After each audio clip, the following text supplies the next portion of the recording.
the Arctic drilling is in jeopardy again. So the background of this is that in 2017, President Trump signed an executive order opening up, or in an attempt to open up vast areas of the Arctic and Atlantic Ocean for oil and gas leasing.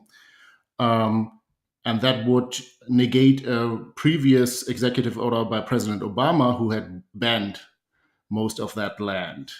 And so now a recent ruling by a federal judge in Alaska has overturned that executive order by Trump.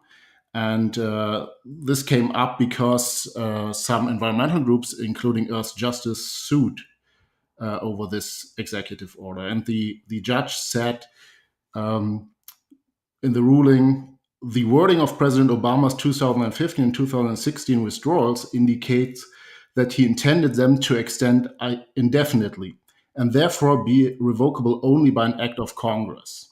So that sounds like a very curious way of how executive orders work, Yeah. because one president is banning something and the next president is revoking that ban. But there seems to be a legal case in that, because there are some laws on the books that apparently make that argument plausible. So we'll see how that develops.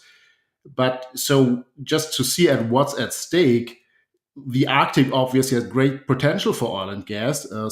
United States Geological Survey uh, earlier estimated that over 10% of undiscovered planetary reserves could be located there. That's a lot. That's billions of barrels, of course. And obviously, oil and gas development is already an important part of the Alaskan economy, and therefore is also very popular in the state of Alaska.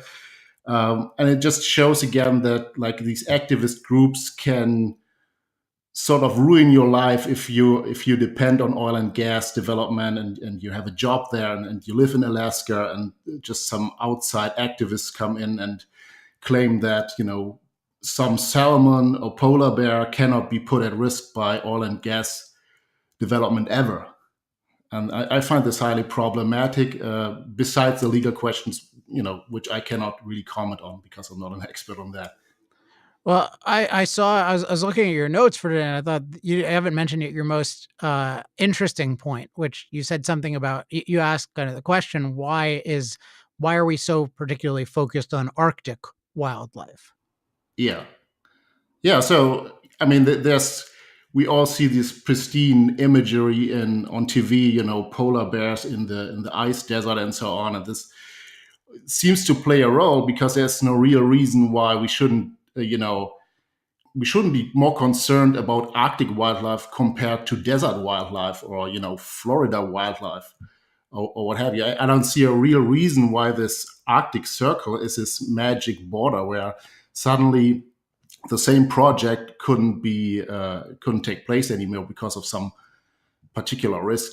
It Yeah, I makes mean, no sense. all things being equal, which is not equal in terms of just development difficulty, but it would be better if you could do development in a place where there were fewer people and where it's less of a nice place to visit.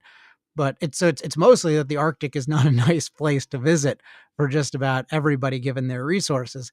And that's why for similar reasons it's difficult to develop mineral resources there. But yeah, just in practice, what we're talking about is we're just talking about taking some equipment, drilling underground for a while, maybe a few decades, getting some really valuable stuff out of the ground that otherwise is just sitting there doing nothing. And then once you're done with it, you remove the equipment, and depending on how you're doing it, if you're doing it on a landmass, which I don't think they're usually doing in the conventional sense, but in general, when you're drilling or even mining on different land masses, we have ways now of making them even nicer than they were before we got there. And so what you're just talking about is a nice, temporary, pretty small project that allows you to get a ton of stuff. And yet we have so much bias toward human impact that we think, oh no, this is the one pure place on Earth. And so pure means non-human. So once again, what I call human racism rears its ugly head, the belief that anything that humans create or impact is thereby bad, and then everything that the rest of nature creates or impacts is good.